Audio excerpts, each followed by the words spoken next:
I want to talk about the puppy blues.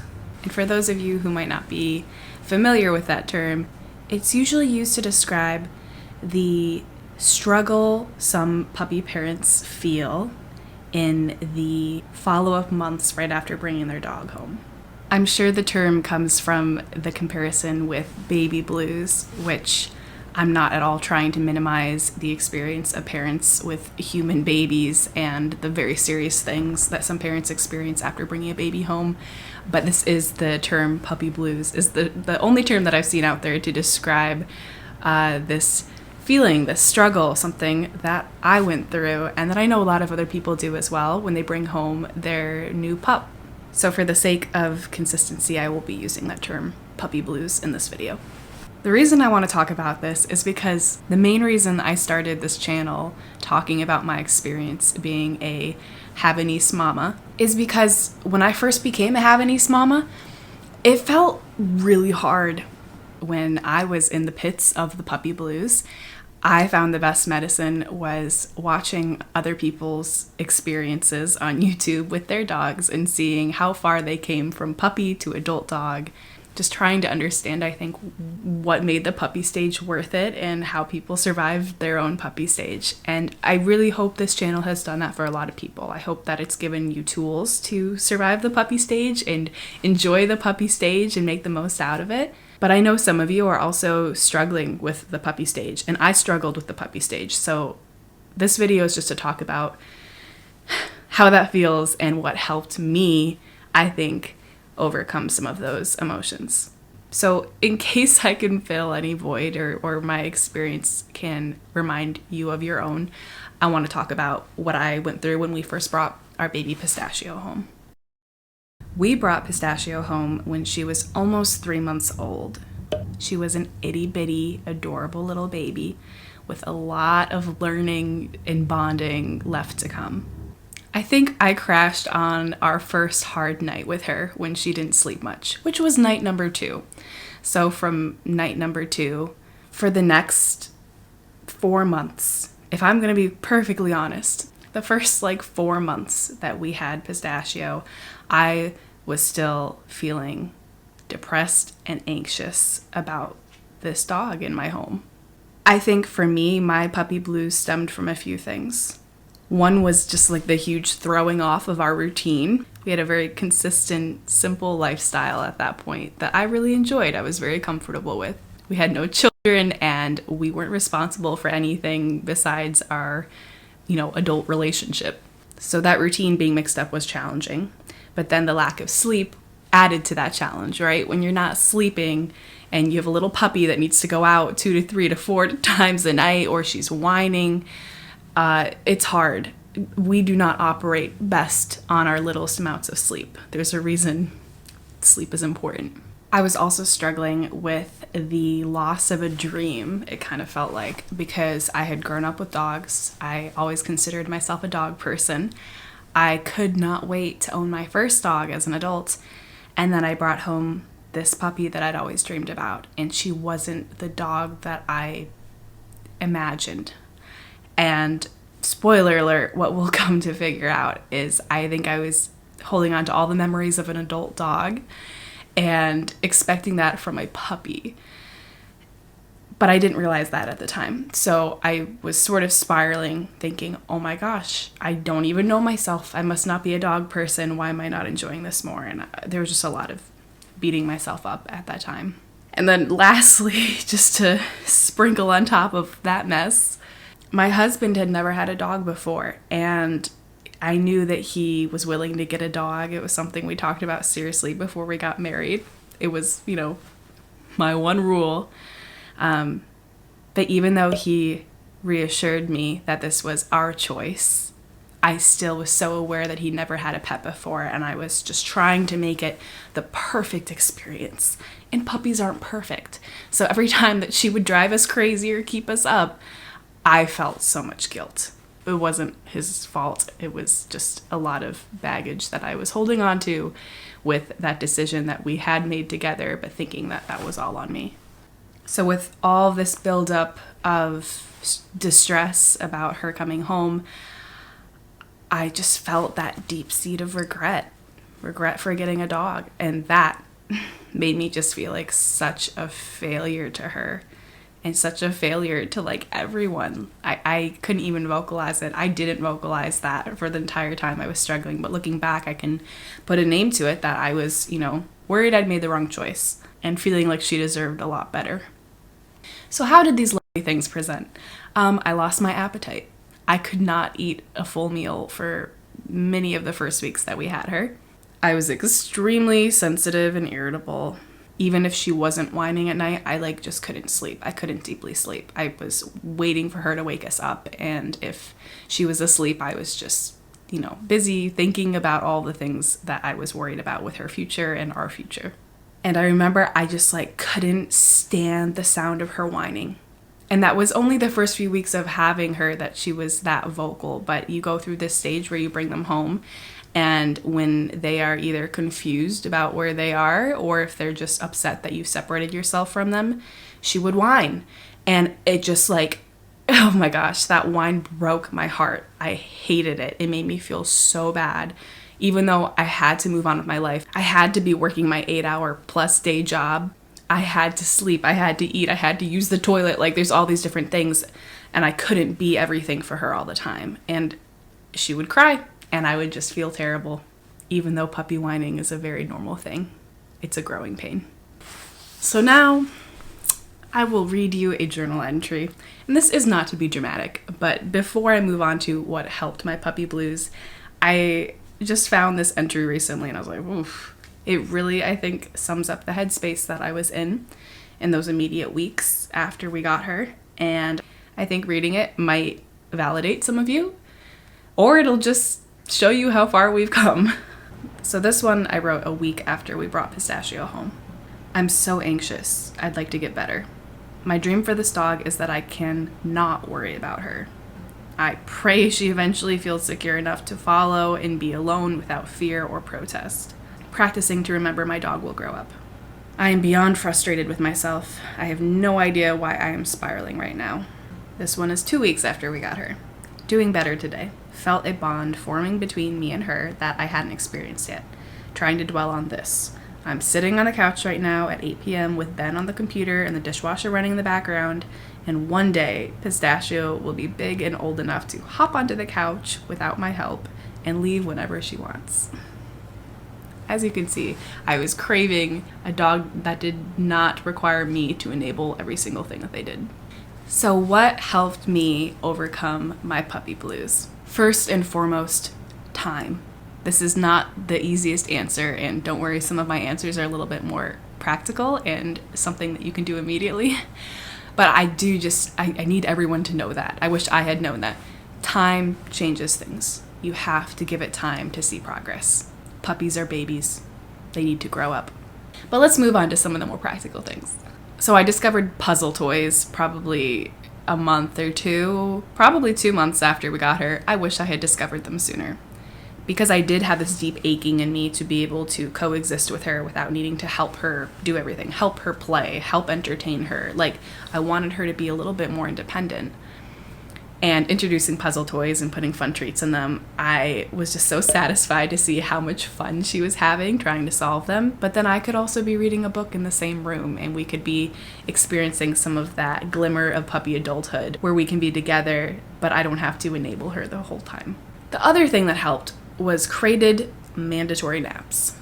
There's a lot out there on the Reddit and probably other websites about mandatory naps. I don't even like the word mandatory, so I think that's why I ignored it for so long. But we decided to start mandatory naps 2 weeks after we got her, because our little girl that we'd brought home did not know how to sleep. I thought she would play herself into sleepiness. I remembered this. I had memories of other puppies doing that they sleep a lot, right? You read all the stuff that's yeah, they're going to sleep 12 hours a day. Our girl did not know how to self-regulate.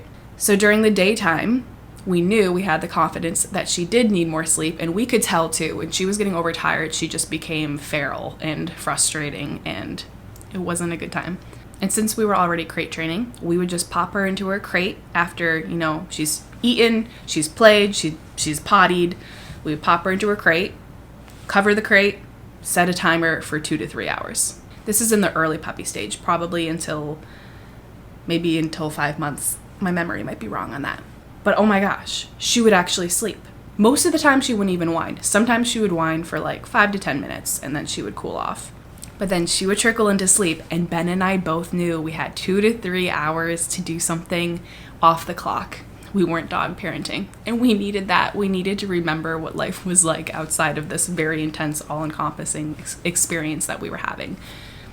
Sometimes that was work, sometimes that was getting a chore done, and sometimes that was just watching a show together and having some quality time.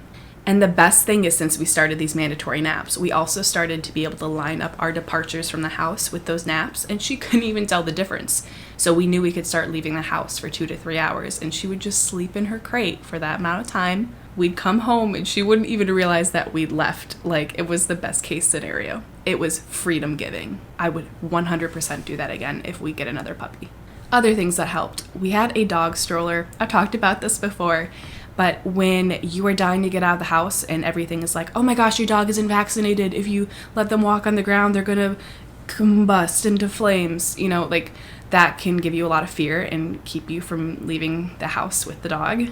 And we had a little dog stroller that we could put her in and still take walks around our neighborhood. And still go on some family trips too, where I knew she couldn't keep up with us on the walks that we were doing, but we got to just pop her in the stroller and it was perfect. One of the other things we did when she was a puppy, and I feel like this is controversial, but I'm going to say it because our dog is perfectly well adjusted and it really helped us out and it might help someone else out.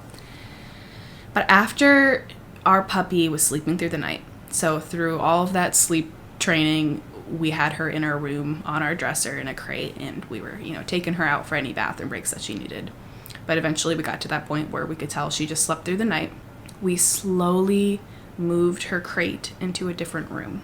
We did this very gradually. It was like one corner of the room to the next corner of the room to the hallway. Like we just sort of kept moving the crate out. And she ended up in our family room. This was a decision we made because I was so sleep deprived. I just couldn't sleep when I was like expecting to hear her shift in the cage, expecting to hear her whine, like those things, because I was deep in puppy blues, were destroying my sleep and destroying my mental health. When we moved her out of our sleeping space, it actually really did help me start to regulate my own sleep again. And she was already such a good sleeper at that point that we could trust that she wouldn't need us too much during the night. But we kept the door open. We made sure we could hear her if there ever was an emergency. And now, as many of you know, she does sleep in our room.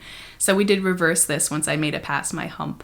But that decision really helped me out when I was in the pits of it. Something else that really helped was just reminding ourselves that as long as your dog's needs are met, they can be alone for a period of time. I was so hung up on how much I felt like this dog needed me that I couldn't leave the house. I couldn't go upstairs if she was downstairs because she wasn't potty trained yet. Like, we were keeping her in one space. Like, I just felt like I couldn't do anything. But I had to keep reminding myself, okay, she has access to food. She has access to water. She has toys in her playpen. She's gone outside recently. She can handle a little bit of alone time so that I can go do something that I really need to do. Sometimes this was things like on a Saturday morning, being able to still sleep in. If we would set our alarm for like 6 a.m., we'd get up, let her outside to potty, and then we would put her back into her pen with toys, with food and water, with everything, and then we might sleep in for 2 more hours. We really needed that at the time. That felt like it was still part of our original routine. We were used to sleeping that much. It was also quality time together. And she was okay downstairs. She learned very quickly that she would be okay. And she would either go back into her crate to finish up her sleep, or she would just sort of look out the window and practice some independence. It was practicing separation while we were all at home and everyone was safe. This whole mentality of letting your puppy be alone, even if they're protesting a little bit, I think is really important. If you can measure that their needs are met, try it. This comes down to things like closing doors. Close the door while you use the toilet. It's okay to help them prepare from a young age that this is the life that we live. We're not always glued to each other. Okay, something else that was huge was asking for help. getting breaks is necessary. When you find yourself in the puppy blues, you need to be able to deplug from the source of the stress for some intervals of time. So this could be, asking a trusted family member or friend to watch the puppy for a few hours. And you can do whatever you need during that time. You don't have to go, do an errand. You could just be home and just chill and just take some time to relax. It's also really helpful for anyone living in your home, your partner. Ask them to fully manage one of the puppy tasks. If you're finding that you just need a break, be honest about that and ask them if there's something that you feel you either need to more equally distribute the responsibility of, or just you need like a day off from a task. Like there's a lot of times in the morning that Ben and I will just take turns letting her out for her first potty break. We do that to this day. And it's okay to ask your partner, ask your family member, hey, can you let her out tomorrow morning? And that way it's just completely off your plate. You know that someone else has got it covered. Training also helped so much. I wish I'd started training her sooner. As soon as we started command training, I realized finally we share some language. Because before that, I just felt like I have no idea how to communicate with her. I have no idea how to tell her why something's happening or what I need her to do or why I need to leave the house. And that was so hard. So just starting command training was like encouraging to see that she could switch gears from a playful little terror into like a student and be able to learn and converse with me somehow. Like it was really encouraging. I'm going to also throw out there kind of with training. As soon as she was potty trained, coincidentally, a lot of my anxiety went away. When you have a potty trained dog, you have a free dog. They can navigate your house without so much supervision and wonderment about what they're doing or where they're hiding a little surprise for you. And it's one of the best things ever. So like hold out for that moment when they're fully potty trained. It's awesome. And last but not least, when I was in the worst place of all of these puppy blues, I started telling myself, give it a year. I would just have to tell myself, don't use your time now to spiral about if this was a mistake or what your backup plan is if you can't figure this out. That's not what this time is for. You can do that a year from now if it still feels this intense. But right now, we're just going to live each day at a time and we'll reassess at a year if we feel this way. That was really helpful for me. And let me tell you, a year later, those concerns were not there. A year later, she was my baby. The baby that I'd always dreamed of, and I just kind of wanted to go back in time and hug both of us. So what would I tell myself if I could go back in time to the peak of my puppy blues? I would tell myself that her puppy form is not her final form. Even at 10 months old, she is not her final form. Even at a year old, they're not their final form. She's a year and a half now, and she's still changing month by month, and mostly it's always super positive changes. She's just becoming a little adult. I've heard people say that dogs take 3 years to fully mature, and I'll go with that. I would also remind myself that you barely know each other. There's a reason this feels weird and not like just a natural bond forming. You guys barely know each other. She's trying to figure you out, you're trying to figure her out, and that's okay. The potty accidents and sleepless nights are such a small portion of your experience with this little girl. They're like the hardest parts, but they're also some of the shortest ones. I would tell myself that a year from now, she will be sleeping 10 hours through the night, napping under your desk while you work for your entire shift, trying to hop onto your lap every time you use the toilet, and your husband will drop everything he's doing to go get her ball out from underneath the couch. She's going to become part of your family. Not a chore, part of your family. And it takes time for that to happen. So with that, just hang in there. Or tell yourself, give it a year. But let time do its thing. It's gonna work some wonders. Be kind to yourself. Be kind to your puppy. Take breaks from each other. Establish a routine. Consider mandatory naps, Find a rhythm for this chaotic, but kind of ultimately short stage of your dog's life, and just stick with it for a little bit. There's going to be some moments that feel like you're going backwards too, but overall, it's a forward journey, and things just get so much better. You're not alone if you're feeling the puppy blues. but the puppy blues don't mean that you made the wrong choice. So give it time. And maybe write down some of the hardest parts. I'm a big journaler. I know not everyone is, but it's been nice to look back on how I felt and realize how far we've come. Okay, hang in there, fam. I'm excited for your future.